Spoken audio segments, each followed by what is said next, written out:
Assalamualaikum warahmatullahi wabarakatuh.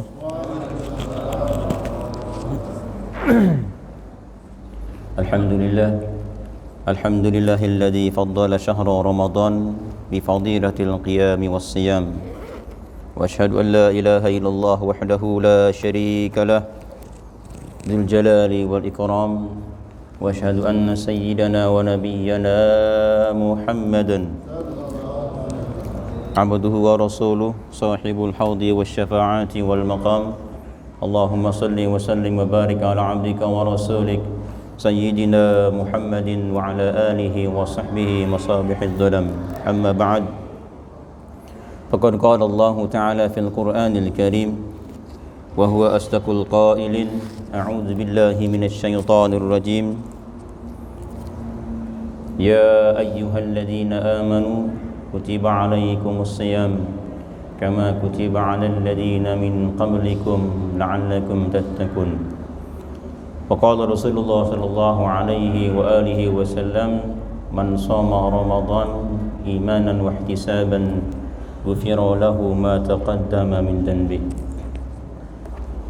Sadaqallahul azim wa sadaqa wa ballagha rasuluhun nabiyyul habibul karim.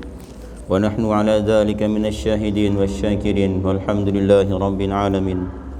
Subhanaka la ilma lana illa ma 'allamtana innaka antal alimul hakim. Rabbana iftah bainana wa baina qaumina bil haqqi wa anta khairul fatihin. Ma'asyiral muslimin wal muslimat, shaimin shaimat yang dirahmati Allah. Alhamdulillah, di hari yang ke-14 ini 15 apa? 14 15 sekarang. Di hari yang ke-14 Ramadan, Allah masih melimpahkan rahmat kita semua sehingga kita masih bisa merasakan bagaimana agungnya bulan Ramadan. Mudah-mudahan ibadah kita yang telah kita lakukan selama di bulan ini diterima oleh Allah Ta'ala, dan mudah-mudahan ke depannya lagi ibadah kita lebih baik daripada sebelumnya. Amin ya rabbal alamin. Jamaah rahimakumullah, pada kajian kita pagi hari ini adalah surah Al-Qadar. Memang pas sekarang bagian surat Al-Qadar, jadi berkaitan dengan bulan Ramadan. Sebelum kita lanjutkan surat ini, alangkah baiknya kita sama-sama membacakan surat ini. Semoga yang membaca surat ini dikaruniai malam Lailatul Qadar. Amin. Makanya harus semangat walaupun ngantuk, semangat. Karena malam itu tidak akan datang kepada orang yang tidak semangat. Malam itu akan datang kepada siapa? Kepada orang yang ada keinginan besar dalam hatinya, ada semangat yang tinggi untuk mendapatkan malam itu. Makanya dari mulai maghrib siapkan diri kita untuk menyambut malam tersebut. Mari kita sama-sama membacanya. A'udzu billahi minasy syaithanir rajim.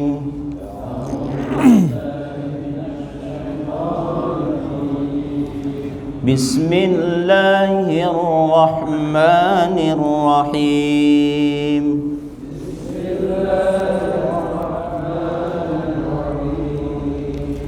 Inna anzalnahu fi lailatul qadr.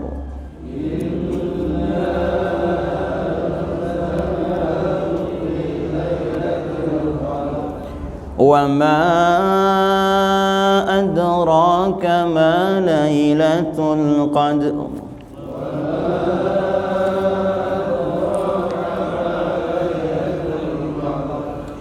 Lailatul qadri khairum min alfi syahr.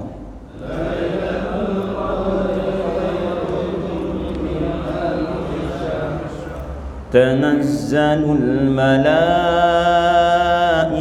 war-ruhu fiha bi'izni rabbihim min kulli amr.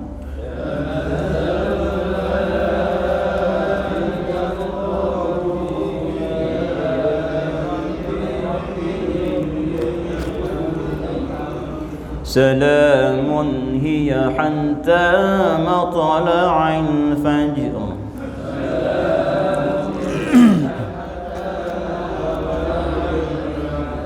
Sadaqallahul azim.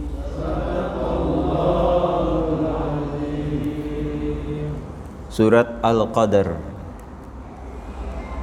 Surat ini kalau kita lihat dari sisi kalimat, katanya disebutkan dalam kitab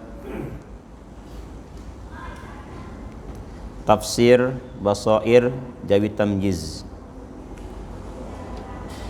Surat ini terdiri dari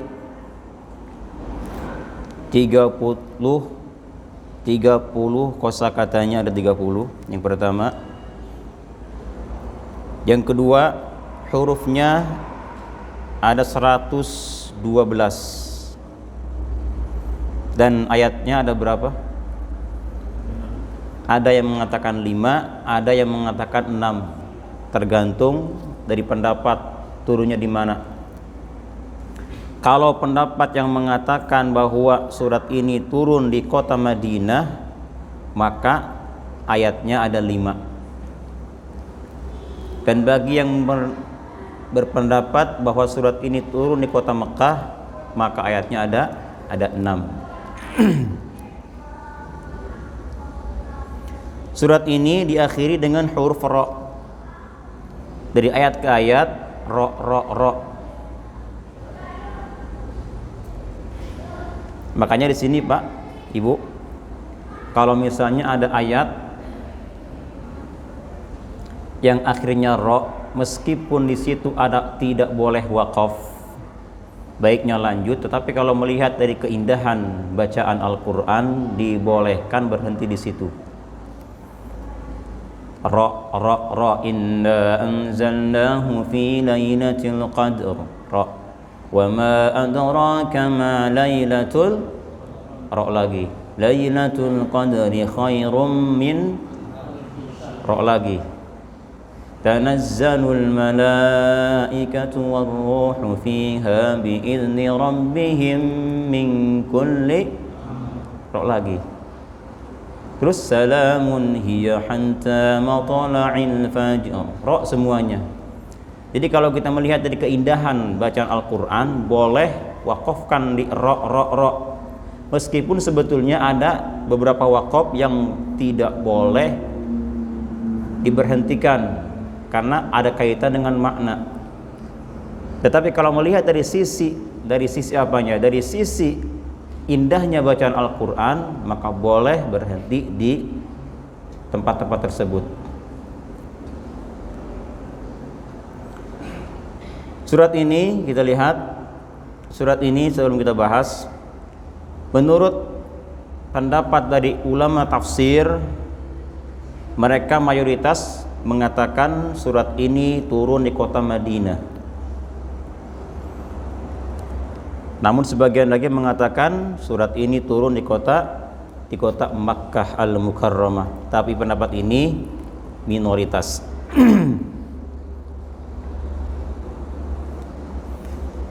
Dan bagi yang berpendapat surat ini di Madinah, maka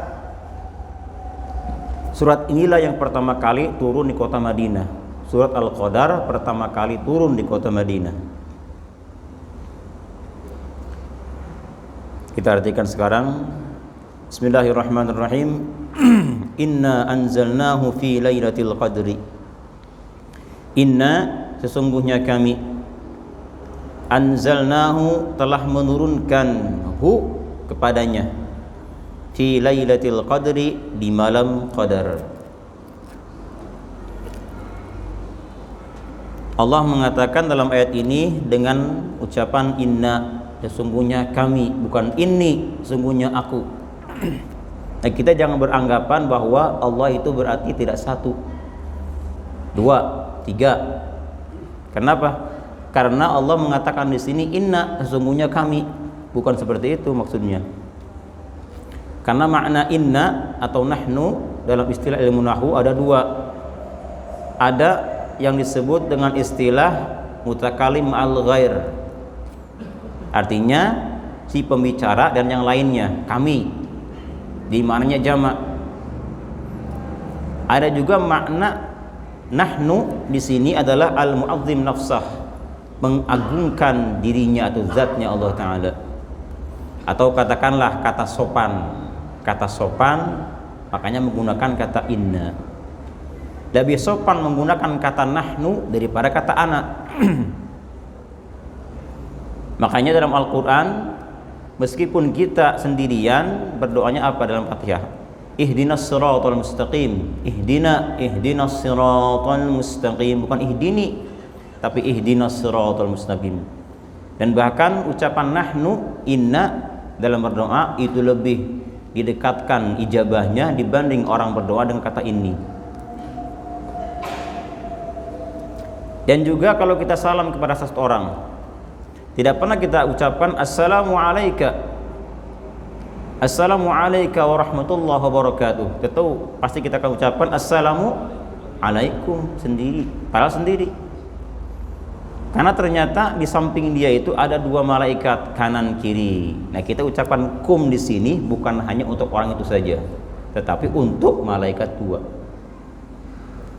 Jadi kata nahnu di sini adalah al-mu'azzim nafsah, mengagungkan zatnya Allah Ta'ala. Artinya sopan kepada makhluknya Allah Ta'ala. Yang kedua, anzalnahu, kata Allah, anzalnahu, kami telah menurunkannya. Hu di sini dirujukan kepada nya. Allah tidak mengatakan inna anzalnal Qur'an, tapi inna anzalnahu. Kemanakah hu di sini? Kenapa setiap orang mengartikan hu di sini kepada Al-Qur'an? Karena merujuk kepada ayat yang lain. Kapan turunnya Al-Qur'an? Di bulan Ramadan. Apakah ada ayat yang mengatakan di bulan Ramadan turunnya? Ada. Apa ayatnya?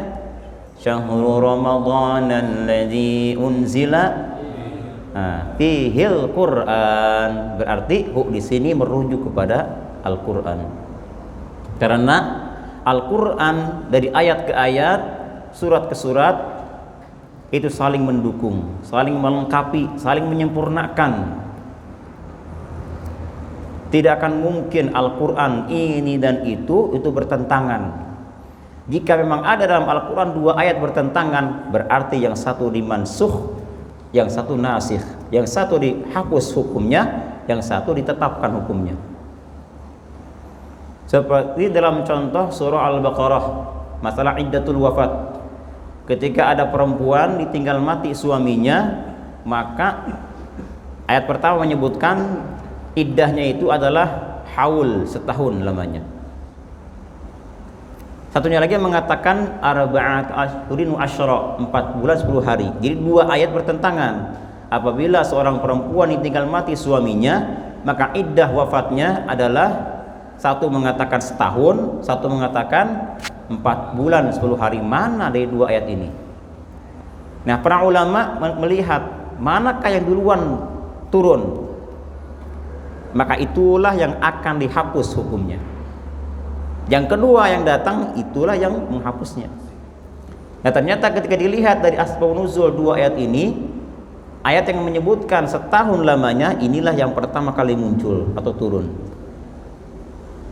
Lalu muncullah ayat yang kedua, yaitu 4 bulan 10 hari. Makanya yang setahun dihapus hukumnya dengan yang kedua, yaitu 4 bulan 10 hari.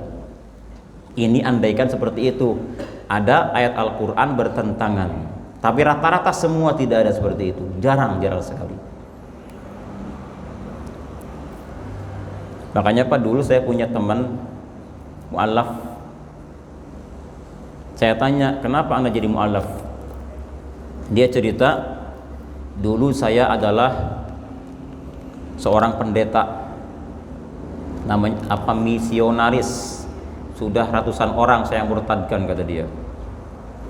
Dia bisa Al-Quran, fasih baca Al-Qurannya, bahkan bisa nahwu sorof. Jadi kalau orang melihat dari gaya bahasa, dari gaya ucapan, fasih, tentu dia nggak mungkin seorang mu'allaf, seorang kafir. Ternyata tujuan dia baca Al-Quran, belajar tafsir, tidak untuk patuh tunduk kepada Allah, tetapi untuk menaklukkan orang-orang muslim agar mereka tidak percaya ke Al-Quranul Karim. Nah, bagaimana cerita dia sampai dia jadi muslim, jadi mu'allaf? Dia bercerita, dulu saya ingin menghancurkan ayat Al-Quran. Saya ingin buktikan bahwa ayat dengan ayat itu berlawanan. Nah, diantaranya dia membuktikan bahwa di dalam Al-Quran ada ayat yang menyebutkan ada dua lautan yang tidak bisa menyatu. Marajal bahraini yaltaqiyan bainahuma barzakhul la yabghiyan. Dia ingin hancurkan apakah benar ada dua lautan yang berseberangan, tidak bercampur. Diambil dua air tersebut, di blender 24 jam, Pak. Dikasih bahan-bahan apa biar menyatu. Kalau menyatu dia akan katakan Quran itu bohong. Terus blender 24 jam, ternyata pisah lagi. Kok bisa, kata dia ya. Tambah lagi, blender lagi, terus kasih lagi bahan-bahan agar menyatu, tidak bisa juga, tetap. Jadi dia lihat juga dalam surah Al-Rahman dan lain-lainnya ada tiga ayat yang sama seperti itu, bahwasanya ada dua lautan yang tidak bisa bercampur. Ada bainahuma barzakh, dari dua laut ini ada barzakh, penghalang. Akhirnya dia menyerah ceritanya. Bagaimana caranya supaya ini bisa menyatu? Begitu dia buka Al-Quran, dia menemukan ayat dalam surah Al-Hijr. Allah mengatakan, inna nahnu nazzalna dzikra wa inna lahu lahafidun. Kata Allah, sesungguhnya kami nazzalna dzikra, turunkan Al-Quran, wa inna lahu lahafidun, dan kami akan menjaga Al-Quran tersebut. Mundur, dia nyerah. Ternyata disinilah kuncinya. Meskipun 1000 seperti saya melakukan hal seperti ini, tidak akan mungkin bisa merubah isi Al-Quran, karena Allah hafizun, akan menjaganya. Dan bahkan di sini Allah mengatakan, inna nahnu nazzalna, na. Akhirnya dia pun dapat hidayah dan masuk Islam. Dengan apa? Berkahnya Al-Quranul Karim. Makanya Al-Quran tidak ada yang bertentangan, rata-rata semuanya saling mendukung. Ketika satu ayat khusus, satu ayat umum, maka yang umum masuk kepada yang khusus. Itulah Al-Quranul Karim. Jadi Allah Ta'ala mengatakan, sesungguhnya kami telah menurunkannya atau Al-Quran kapan? Fi Lailatul Qadri, di malam Qadar. Bagaimana prosesnya? Prosesnya adalah, pertama Allah Ta'ala turunkan Al-Quran di Lauhil Mahfuz. Pertama Al-Quran adanya di Lauhil Mahfuz. Kemudian dari situ diturunkan ke Baitul Izzah. Bukan di sini, bukan ya. Setelah Lauhil Mahfuz diturunkan ke Baitul Izzah yang ada di langit dunia. Baru setelah itu turun ke Muhammad sallallahu alaihi wasallam selama 23 tahun. Itu prosesnya. Nah, ketika Al-Quran turun di malam itu, di Lauhil Mahfuz ke Baitul Izzah, ternyata itu jatuh pada malam Qadri, malam Qadar. Tanggal berapa waktu itu? Tanggal 24 Ramadan. Jadi semua kitab Allah Ta'ala, kitab ilahiyah, semua rata-rata turun di bulan Ramadan. Ibrahim punya suhuf, kapan turunnya? 1 Ramadan, malam 1 Ramadan. Kemudian Taurat, kitab siapa Taurat? Musa alaihissalam turun tanggal berapa? Tanggal 6 Ramadan. Kemudian Zabur di tanggal berapa? Tanggal 13 Ramadan. Injil ada yang mengatakan tanggal 12, ada yang mengatakan tanggal 14 Injil. Termasuk Al-Quran turun di bulan Ramadan, tanggal 24 Ramadan. Semuanya malam hari. Makanya siapa yang berkaitan dengan Al-Quran, siapapun dan apapun pasti akan dimuliakan Allah Ta'ala. Siapapun dan apapun.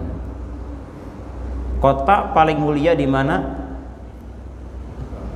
Di Mekah. Kenapa di Mekah? Karena Al-Quran turun di situ. Yang kedua di mana? Di Madinah. Kenapa? Karena itulah tempat yang kedua Al-Quran turun. Kemudian siapakah orang paling mulia? Rasulullah Muhammad SAW. Kenapa? Al-Quran turun kepadanya. Umat manakah yang paling mulia? Kita lah. Kenapa? Karena kita memegang Al-Quranul Karim. Kemudian kertas yang hina pun ketika ditulis Al-Quranul Karim, dia menjadi kertas yang mulia. Tidak boleh dipegang kalau tidak punya wudu, kan? Diinjak-injak jadi murtad, naudzubillah. Kenapa? Saking mulianya Al-Quranul Karim. Termasuk bulan. Dulu Ramadan tidak mulia, biasa saja.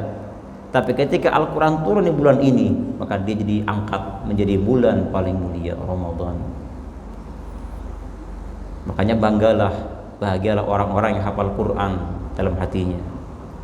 Kata Nabi, man akramahu faqad akramallah. Barang siapa memuliakan orang yang hafal Al-Quran, maka Allah muliakan orang itu. Wa man ahanahu, dan siapa yang menghinakannya, fa alaihi la'natullah, baginya laknat Allah Ta'ala, naudzubillah. Kenapa? Bukan orang yang kita hormati, tapi ada Quran dalam dirinya.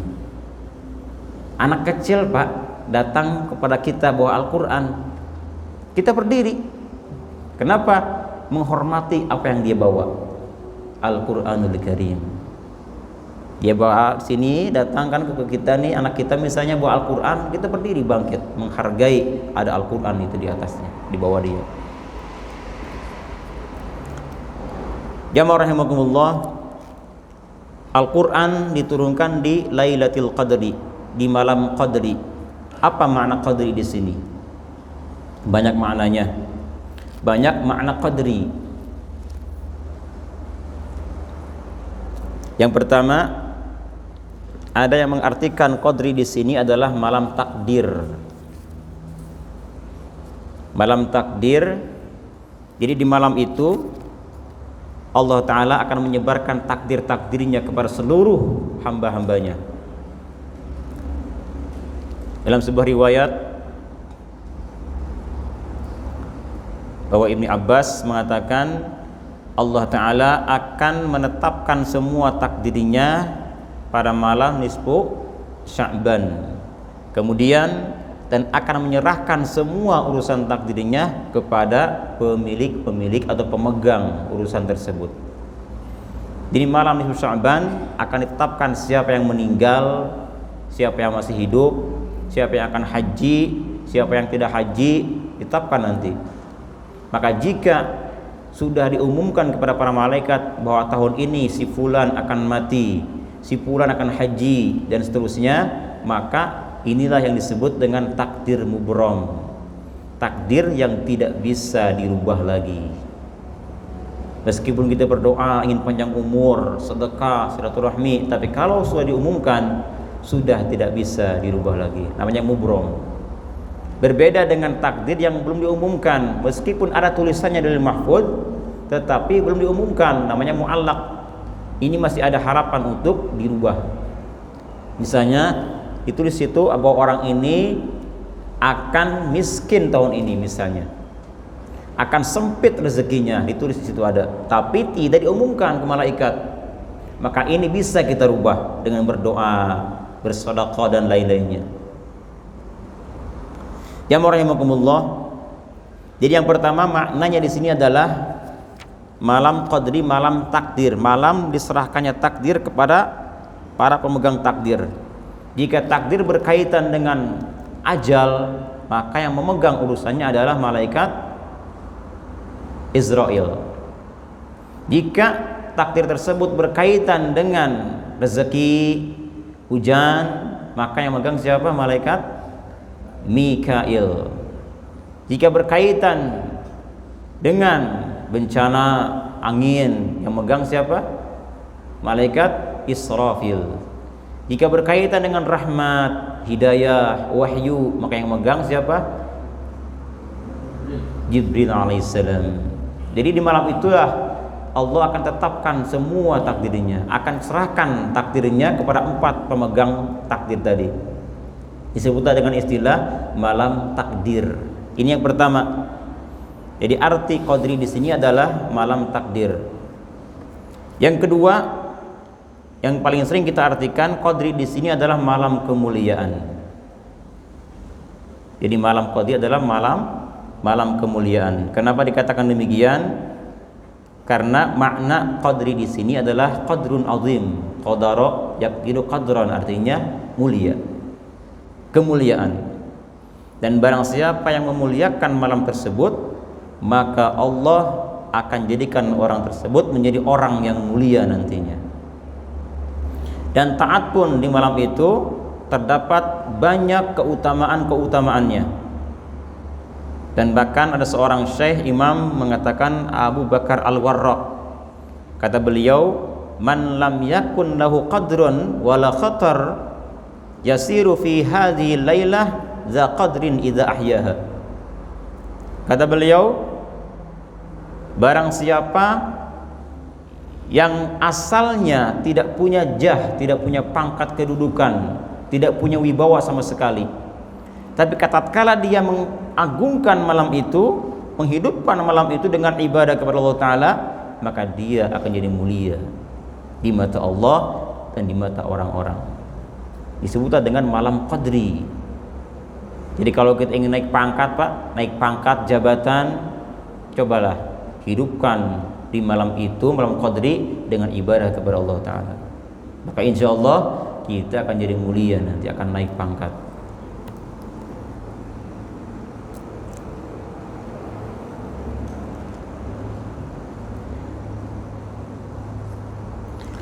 Jamaah rahimakumullah.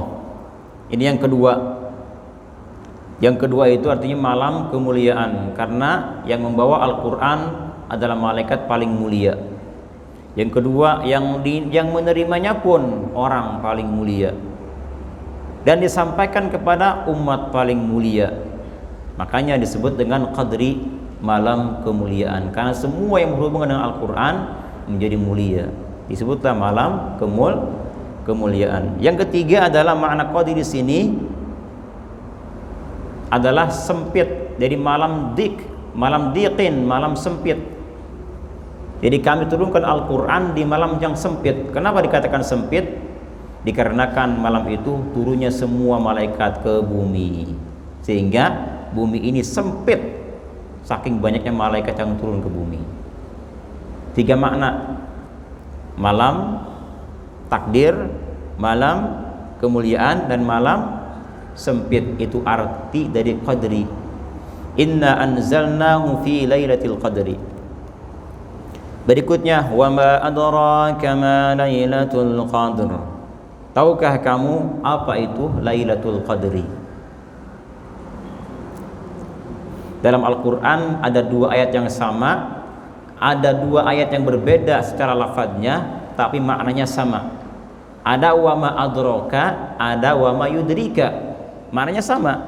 Wa ma adraka wa ma yudrika, yaitu apa maksudnya gitu. Tahukah kamu, adraka, ma adraka, tahukah kamu, ma yudrika, tahukah kamu. Bedanya apa? Kalau pakai fi'il madi, wa ma adraka, itu nanti akan dijelaskan di ayat berikutnya. Tapi kalau wa ma yudrika, tidak ada penjelasan sama sekali. Perhatikan, setiap ada ma adraka pasti dijelaskan ayat berikutnya. Al-qari'ah, mal qari'ah, wa ma adraka mal qari'ah. Terus yauma yakunun nasu kal farashil mabthuth. Terangkas. Kemudian ini wa ma adraka ma lailatul qadr, dijelaskan lailatul qadri khairum min alfi syahr. Beda dengan yudrika, tidak ada penjelasan. Perhatikan, Abasa wa tawalla an ja'ahul a'ma wa ma yudrika la'allahu yazakka aw yadhakkaru fatan. Enggak ada, jelaskan. Itu bedanya ma'adraka dan ma'yudrika. Ini menurut Al-Imam Farra. Tahukah kamu apa itu malam qadri? Allah jelaskan dalam ayatnya berikutnya, Lailatul Qadri khairum min alfi syahr. Malam qadri khairun itu lebih baik min alfi syahrin daripada 1000 bulan. Sudah dihitung, Pak? Sudah dihitung belum berapa? 80 tahun. Pas. Hah? 80?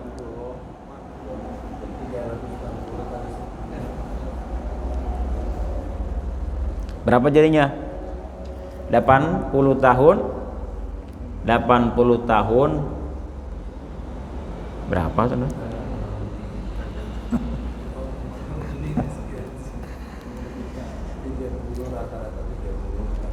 Ya. Lailatul Qadri khairun min alfi syahrin. Jadi beramal, beribadah di malam itu jauh lebih baik daripada 1000 bulan.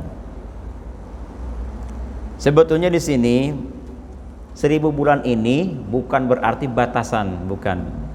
Ini istilahnya adalah satu ungkapan yang sangat-sangat tinggi. Tidak ada batasnya. Batas orang-orang Arab itu biasa mengatakan paling tinggi itu ribuan.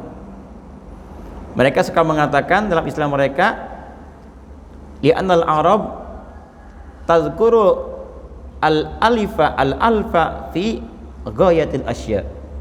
Orang Arab rata-rata mengatakan 1000 itu adalah itu paling tinggi. Jadi nggak ada batasannya. Ini pendapat yang pertama. Makanya dikatakan beribadah di malam itu jauh lebih baik daripada 1000 bulan. Artinya ini tinggi sekali nih nilainya. Dan orang-orang dulu tidak dikatakan seorang abid ahli ibadah kalau belum mencapai 1000 bulan. Orang yang beribadah apapun, mau sholat, mau puasa, mau zikir, berdoa, kalau belum sampai ke batas 1000 tahun beribadahnya, belum dikatakan ahli ibadah. Kalau sudah mencapai itu, baru dikatakan abidun ahli ibadah. Sementara kita umat Rasulullah SAW itu umat paling pendek usianya. Jarang yang sampai 80 tahun, jarang sekali. Rata-rata 63 sudah meninggal. Ada lebih bonusnya, tidak lama meninggal lagi. Akhirnya apa? Allah kasih satu malam untuk kita ini, agar kita semangat beribadah. Dikasihlah satu malam itu jauh lebih baik daripada 1000 bulan. Itu malam kapan? Malam Qadri. Jamaah rahimakumullah,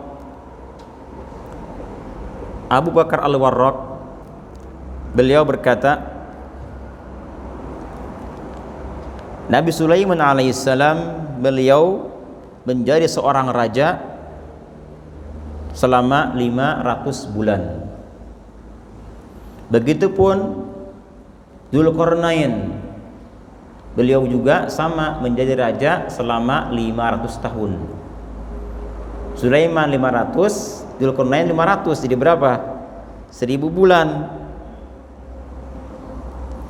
Allah jadikan malam yang qadri itu bagi siapapun yang menghidupkan dengan ibadah kepada Allah Ta'ala akan disamakan seperti Sulaiman dan juga Dzulqarnain dalam sisi ibadah kepada Allah Ta'ala.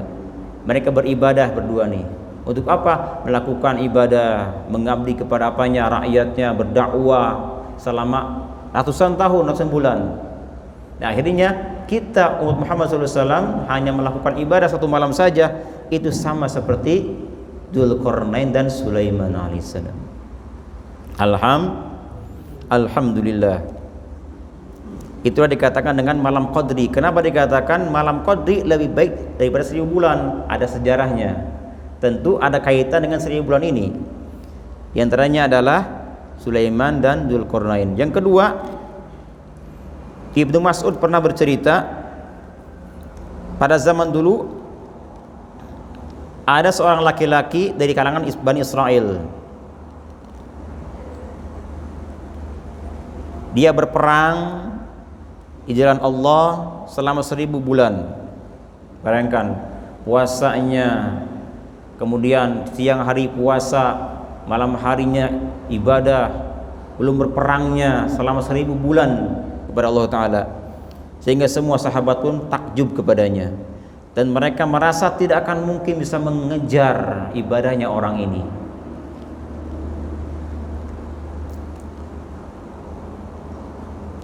Siapakah dia? Syam'un al-Ghazi namanya, Syam'un al-Ghazi atau Syamsun. Ada yang mengatakan Syam'un, ada yang mengatakan Syamsun. Kalau orang Arafah, Syamson. Begitu Samson loh ya, Samson. Diceritakan dari Wahab bin Munabbih katanya, jadi pada zaman dulu ada seorang ibu bernazar kepada Allah Ta'ala. Kata ibu ini, seandainya saya punya anak laki-laki, akan saya jadikan dia sebagai mujahid, perang, merangi kebatilan, kekafiran, dakwah. Akhirnya lahirlah anak itu, dan kebetulan tinggalnya itu dekat dengan kelompok orang-orang kafir, berdekatan tepatnya itu.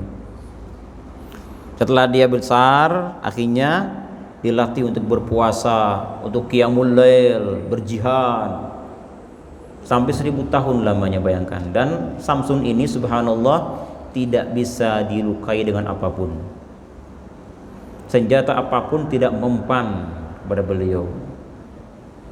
Tidak ada yang bisa mengalahkan dia. Dan dia ada yang mengatakan punya apa? Punya kepang di rambutnya.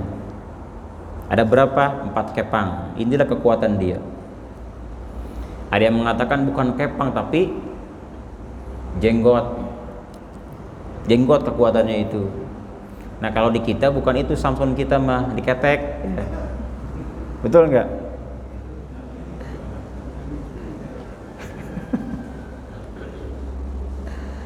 Jadi kalau dia merasa haus, nanti keluar dari itunya jenggotnya tuh air. Keluar, dimakan, seger lagi gitu. Ini jarang makan, itu aja makanannya. Setiap kali pengen makan, minum, keluar jenggotnya air. Makanya sunnah memelihara jenggot. Siapa tahu ada airnya, Pak.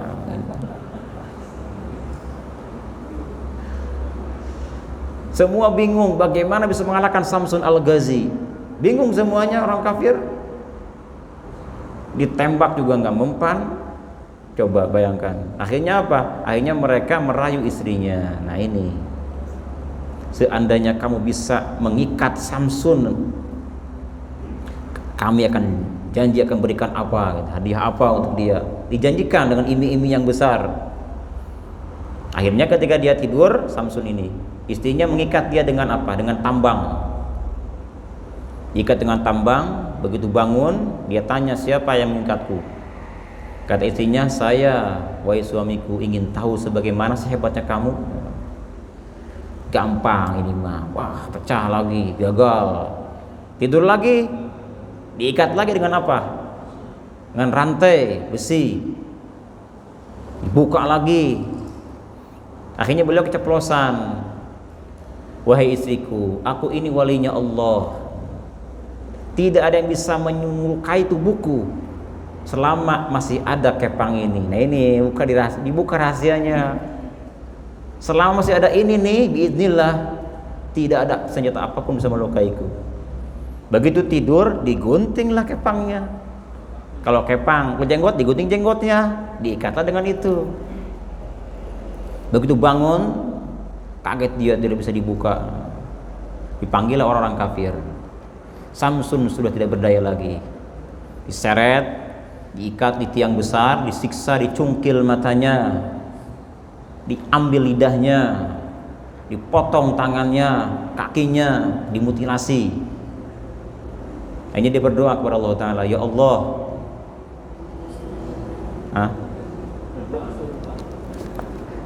dia berdoa, ya Allah, kembalikan kekuatan hamba ya Allah, tanpa ada perantara lagi, langsung darimu ya Allah, berdoa. Akhirnya apa? Dikisahkan di situ, matanya kembali lagi datang, tangannya juga nempel lagi. Ya, kita percaya nggak percaya sih Pak ya. Akhirnya dia kembali kekuatannya, nih robohkanlah gedung yang besar itu sehingga mati semuanya. Itulah Samsun Al-Ghazi. Nah ini kisah Israiliyat, artinya kisah-kisah zaman dulu. Nah kita sebagai umatnya Muhammad SAW, kita tidak boleh mengatakan bohong ataupun benar. Rasul berpesan kepada kita, jika kita mendengar kisah-kisah Israiliyat, la tusaddiqu wa la tukadzibu, jangan dipercayai dan jangan didustakan juga, cukup dengar saja.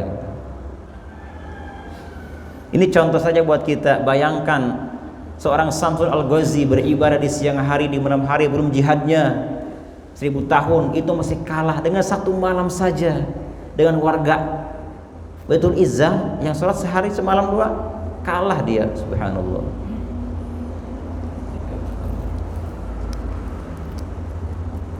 Masih banyak kisahnya Pak di sini sebetulnya. Ini habiskan kisahnya nih.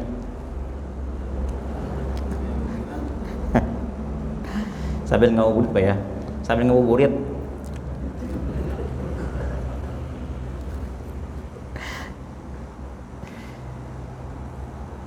Yang kedua lebih aneh lagi Pak nih. Perhatikan nih, ini kisah dari Ka'bul Ahbar, masih kisah Israiliyat. Pada zaman dulu ada seorang raja bernazar, berkeinginan, tapi tidak dikeluarkan keinginannya. Dan Allah Maha tahu. Akhirnya Allah kirim malaikat untuk bertanya kepadanya apa yang dia mau. Datang ke raja tersebut, ditanya, wahai raja, apa keinginanmu? Dan dia berkata, kata raja ini, ya Rabb, atamanna an ujahid bimali wa waladi wa nafsi. Kata dia, ya Tuhanku, aku ini ingin sekali berjihad dengan harta, dengan anak, dan dengan jiwaku. Allah kabulkan dia. Allah karuniai raja ini anak sebanyak 1000 anak. Bayangkan, setiap anak diberikan tentara oleh bapaknya, diberikan tentara, diberikan harta. Untuk apa? Berjihad fi sabilillah. Setelah sebulan pasti mati anaknya satu. Bangun yang kedua, kasih lagi tentara, dikasih harta, perang lagi sebulan, mati lagi. Sampai 1000 habis anaknya, 1000 anak habis semua, mati, gugur semua dalam berperang, berjihad fisabilillah. Dan sementara bapaknya di waktu itu beribadah tiap hari, beribadah tiap malam. Habis semua anaknya, tinggal siapa? Bapaknya sekarang. Bapaknya pun sama, perang lagi dengan tentaranya, dikorbankan hartanya, tentaranya, mati lagi. Coba bayangkan, ada bapak punya anak 1000, jihad semuanya, mujahidin semuanya. Kira-kira kita sebagai umatnya Muhammad, apakah mungkin bisa mengejar ibadah orang ini? Tidak mungkin. Makanya kaget, takjub semua sahabat-sahabat. Kata Jibril, wahai Muhammad, katakan kepada umatmu, apakah mereka merasa takjub dengan kisah ini? Sementara Allah mengatakan dalam Al-Quran, Lailatul Qadri khairun min alfi syahrin. Justru di malam itulah lebih hebat daripada ibadah perjuangan orang dulu. Bayangkan saja. Makanya jangan sia-siakan malam itu. Jangan sia-siakan malam itu. Rugi kita. Berikutnya sekarang. Masih lama soalnya maghribnya Pak ya. Ada apa di malam itu? Tanazzalul malaikatu warruhu fiha bi'izni rabbihim min kulli amr. Di malam itu tanazzalu, akan turun al malaikatu, para malaikat. Malaikat akan turun di malam itu. Dari malaikat yang ada di bumi, langit bumi, yang di situ Muntaha, semua turun ke bumi. Makanya beda, di malam itu sangat-sangat beda. Kalau tempat sudah ada malaikatnya akan terasa beda. Beda tempat atau rumah yang ada malaikatnya. Di antaranya malaikat senang dengan satu rumah yang sering didatangin tamu. Tanda-tanda rumah yang disenangi malaikat adalah rumah yang banyak tamunya. Beda dengan rumah yang jarang ada tamunya, itu tidak disukai malaikat.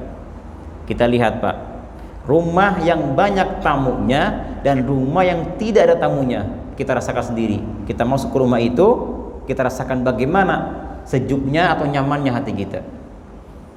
Ketika kita masuk ke rumah yang jarang ada tamu, beda, kayak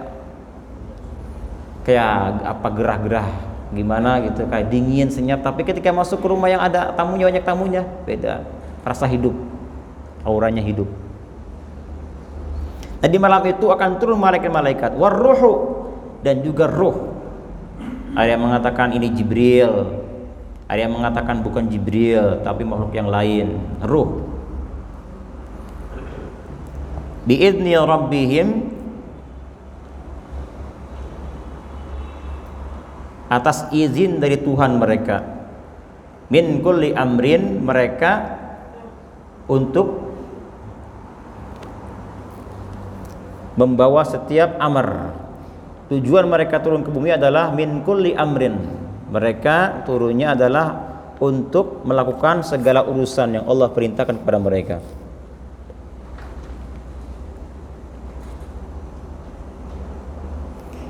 Diriwayatkan dalam sebuah hadis dari Anas bin Malik, Nabi bersabda, "Idza kana Lailatul Qadri tanzilu Jibril fi kubkubatin minal malaikah." Apabila di malam Qadri, Jibril akan turun bersama dengan para malaikat. Mereka yusalluna wa yusallimuna ala kulli 'abdin qa'im aw qa'id yadhkurullaha ta'ala. Mereka semua akan mendatangi, akan mengucapkan salam kepada setiap orang-orang yang sedang beribadah, baik berdiri ataupun duduk. Mereka akan mengucapkan assalamu alayka ayyuhal mu'min, assalamu alayka ayyuhal mu'min, dan bahkan Jibril kadang-kadang merangkul orang tersebut. Jangan heran Pak ketika malam itu kita merasa ingin nangis gitu. Ingat akhirat, berarti kita sedang dirangkul Jibril. Banyak kisah, banyak cerita. Ada satu malam Ramadan orang ujug-ujug menangis, entah kenapa dia menangis. Itulah. Dan ada juga yang dijabat tangan dengan Jibril, berjabat tangan dengan dia, cuma kita tidak merasa. Oleh karenanya, jangan sampai ketika mereka datang kepada kita, keadaan kita sedang apa? Sedang bermaksiat kepadanya. Upayakan di malam itu isi dengan bermacam-macam ibadah, baik sholat, baca Al-Quran, berdoa, dan lain sebagainya.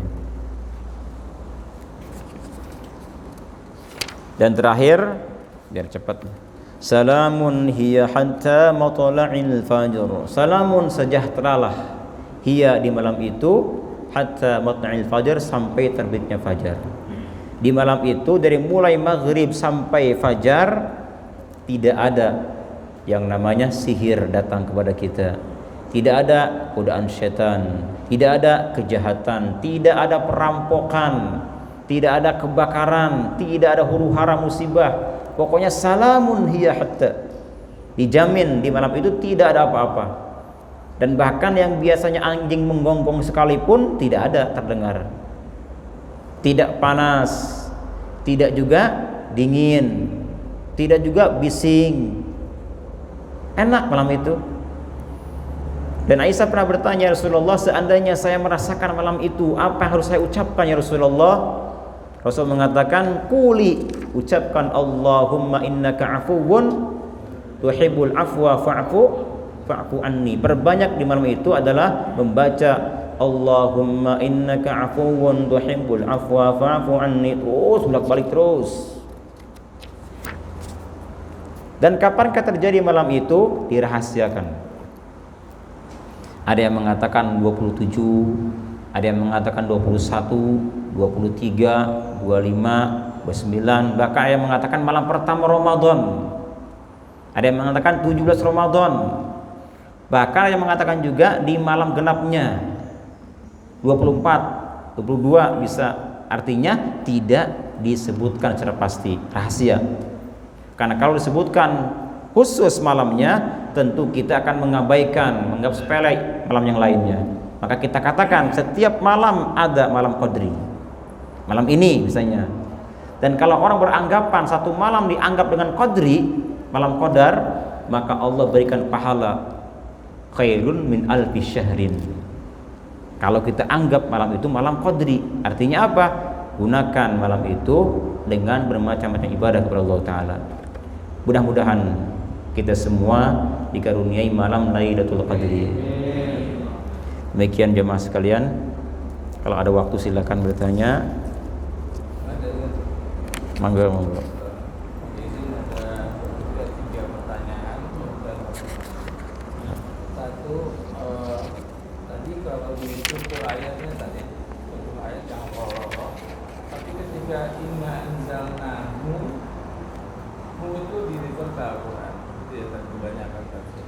Tapi kenapa nggak pakai H itu domirnya? Yang kedua, ketika di bawahnya itu salamun hiya hatta mata. Nah, qadar itu didomirkannya hiya. Nah, kenapa nggak strukturnya sama dengan yang hu harusnya? Kan kemuliaan juga Al-Quran di malam itu juga. Nah, yang kedua, di Indonesia ini ada kenapa kita nuzul Qurannya jadi 17 Ramadan? Iya, kenapa? Kenapa kita turunnya itu kan 24? Kalau kita lihat dari Lauh Mahfuz ke Baitul Izzah, mudah-mudahan Baitul Izzah ini sukses. Tapi itu kan 24 Ramadan. Kenapa di Indonesia itu jadi 17 Ramadan? Itu kisahnya apa kira-kira latar belakang dari jadi 17 Ramadan? Yang satu lagi sini Udah 3 itu.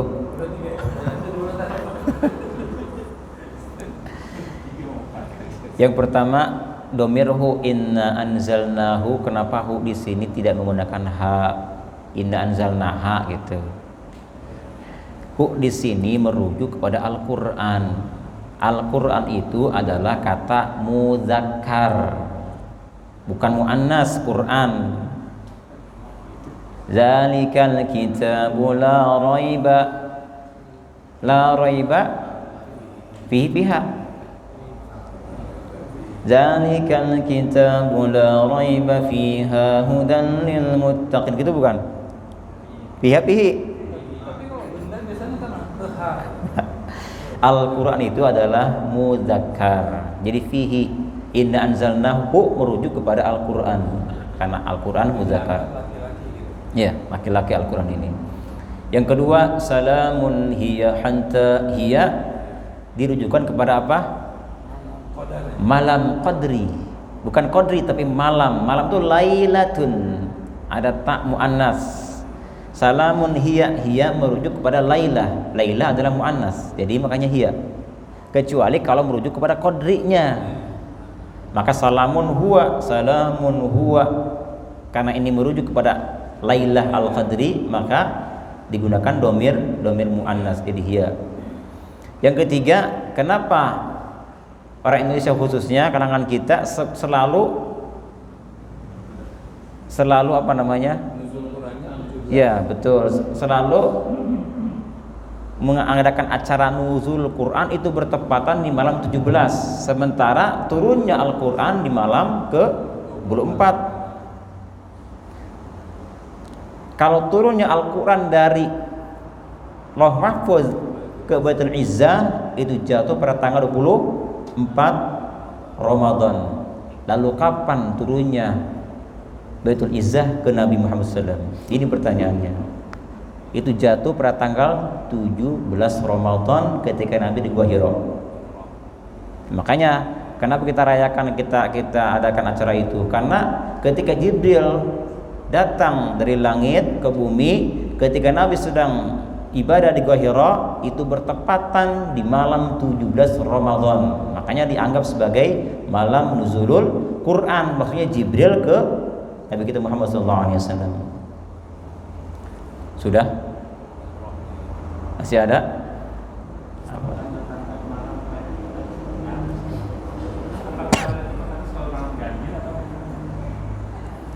Tanda-tandanya beda. Ada yang beda di malam itu. Yang pertama, tidak ada hujan. Tidak ada hujan, tidak ada gonggongan anjing. Mungkin kita sering mendengar, biasanya kan ada apalagi dekat tol nih. Bising kan? Kok ini malam nggak ada suara-suara tol ya, mobil apa gitu. Terdengar hening, senyap. Ada yang beda. Tidak panas, tidak dingin. Dan kita melihat keluar pun ke langit itu ada yang berbeda. Dari suasana, dari ini auranya beda sekali. Apakah ini? Nah, itulah hati-hati ini. Dan bahkan katanya pernah ada yang membuktikan itu ada satu malam Ramadan ketika dia ke air itu ternyata air terjun pun tidak jalan, beku. Kok beku? Kenapa beku? Nah itulah. Tapi ini tidak sering, tidak mulai maghrib sampai subuh beku terus, enggak. Artinya kita merasakan sedikit waktu ada yang berbeda di malam itu. Meskipun tidak seluruhnya, tapi ada satu mungkin berapa menit mungkin kita rasakan, ada yang beda di sini ya. Kalau hati ingin menangis gitu, ingin akhirat, ingin ibadah, nah itulah tandanya malaikat sedang mengucapkan salam kepada kita. Itu kan lain lah yang malam. Berarti kalau misalnya malam kan berarti 12 jam. Sementara kejadian seperti itu kan hanya sebentar. Iya betul. Cuman Allah berikan tanda-tanda itu tidak seluruhnya, hanya diberikan kepada sebagian orang yang memang Allah pilih orang tersebut. Diwujudkan beginilah malam itu terasa. Oleh karena ketika Nabi mengatakan malam itu malam yang sangat sunyi, tidak ada yang namanya panas, tidak ada yang namanya dingin, tidak ada suara-suara gonggongan anjing. Beda. Mungkin ada juga orang yang tergantung ibadah juga, ada juga orang yang merasakan lama gitu, bahkan semalaman. Kalau kita kan banyak dosa, makanya Allah dikasih sedikit waktu untuk kita kenikmatan itu. Nah kalau para aulia itu sepanjang malam mereka merasakan itu, ibadah terus, bahkan Nabi, apalagi Nabi. Kita karena banyak dosa, kok saya belum pernah merasakan itu ya, padahal itu malam Qadri, tapi dia nggak merasakan sama sekali. Ada yang begitu? Ya kita ini. Apalagi kalau udah hujan kan, kayak ada yang bukan mana. Iya, bukan. Kalau hujan nggak ada istilahnya ada Qadri hujan, tidak ada. Udah itu bukan Qadri itu. Iya begini, malam itu kan hujan ya. Misalnya dari maghrib atau dari isya itu hujan. Karena nggak usah ibadah karena udah hujan nggak malam itu. Iya, di tempat kita nggak hujan, Di tempat lain gimana? Di tempat lain kok nggak, di tempat saya mah nggak ada hujan, justru itu yang karena teman saya sendiri cerita ngobrol nih, menurut saya tuh malam itu terjadi pada malam 21, bukan 23, ini beda-beda tuh. Kena 21 itu beda yang saya rasakan. Ini yang 23 juga sama. Ada yang mengatakan saya bukan itu belasan gitu ya. Jadi ini tergantung amal kita. Makanya kita disuruh oleh Allah Ta'ala, oleh Nabi, anggap semua malam adalah malam Qadri gitu. Agar apa? Agar kita bisa mendapatkan malam itu. Terkait dengan tempatnya, tempat daerah Qadar itu apakah tertentu tempatnya? Mungkinkah daerah Qadar itu orang mendapatkan malam Lailatul Qadar bukan di masjid atau mungkin di rumah atau mungkin sedang dalam perjalanan? Mungkin semuanya bisa terjadi. Yang penting intinya isi dengan ibadah. Ibadah di mana saja bebas. Bisa di masjid, bisa di rumah, bisa di jalan. Nah, bagi mereka yang ingin melakukan ibadah di malam-malam Qadri tapi tidak bisa melakukannya, misalnya mudik. Di 10 tahun kita mudik misalnya nih, tapi ada harapan ini malam Qadri nih, tapi kita nggak bisa ibadah di jalan gimana? Maka cukup lakukan 2 ibadah. 1 berjamaah isya, 2 berjamaah subuh. Selebihnya apa? Zikir di jalan, zikir. Pokoknya jangan macam-macam, jangan ucapan yang enggak faedah, apalagi maksiat. Zikir terus berharap itu apa. Maka insya Allah kasih nanti. Dan kalau kita mendapatkan malam itu, misalnya nih Allah kasih kita rezeki, diberikan malam itu oleh kita rasakan sendiri. Maka alangkah baiknya jangan disebarluaskan. Cukup kita sendiri yang tahu, kecuali kita memberikan itu pencerahan kepada ahlinya gitu. Karena khawatir jadi fitnah nanti. Cukup kita sendiri yang mengetahuinya. Sudah? Hah?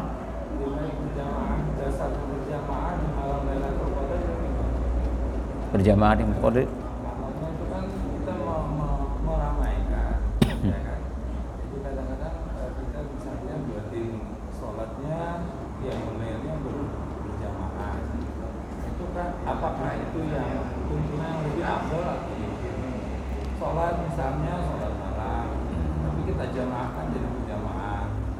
iya. Biasanya kira-kira itu lebih afdal atau Memang ada kalanya ibadah diberjamaahkan meskipun itu tidak ada anjurannya, tapi ada kalanya baiknya diberjamaahkan. Seperti sholat tasbih. Sebetulnya sholat tasbih tidak ada anjurannya. Sholat tasbih hanya dikerjakan perorangan.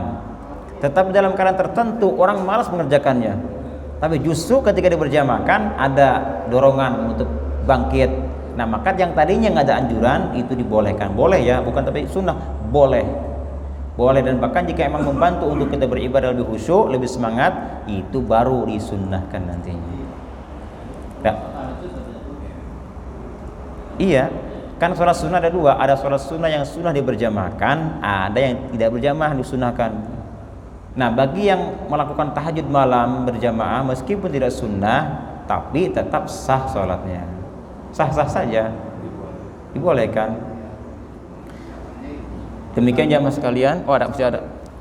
Ada nggak ciri-ciri khusus orang yang mendapatkan Lailatul Qadar? misalnya tidaknya tambah hitam gitu? Biasanya yang mendapatkan malam itu ada perbedaan dari sikapnya, beda. Yang tadinya orangnya bawel jadi pendiam, yang tadinya tidak cinta dengan dunia, cinta akhirat. Tadinya jarang megang Al-Quran, sekarang megang Al-Quran, iktikaf. Pokoknya ada yang berbeda di malam itu. Berkah malam tersebut, pokoknya semua yang berhubungan dengan Al-Quran pokoknya. Karena dia mengagungkan malam itu, nanti setelah dia mendapatkan malam tersebut, Allah kasih kelebihan baginya. Bisa dari perbuatannya berbeda, dan bahkan saya punya teman Pak nih. Dia ketika itu kan habis sholat tarawih pernah keluar orang-orang, dia ketiduran di situ di masjid, capek mungkin dia tidur di masjid. Begitu dia keluar dari masjid, dia buka pintu, dia lihat ke langit, itu langit terbuka Pak. Cerita dia terbuka langit, nangis dia langsung. Bayangkan kita lihat langit terbuka, Allah, kaget, nangis dari mulai detik itu sampai subuh dia menangis terus. Akhirnya setelah itu apa Allah kasih kelebihan buatnya, itu dia bisa ngobatin orang, tanpa dokter, tanpa guru gitu. Jadi dia punya kelebihan. Ada orang sakit datang ke dia, dikasih apa, dijampai minum apa, insyaallah sembuh. Itu kelebihan diantaranya yang mendapatkan malam tersebut. Ya, sekali lagi kita berharap, kita berdoa semoga Allah Ta'ala melimpahkan karunia-Nya kepada kita khususnya untuk mendapatkan malam tersebut. Demikian, assalamualaikum warahmatullahi wabarakatuh. Allah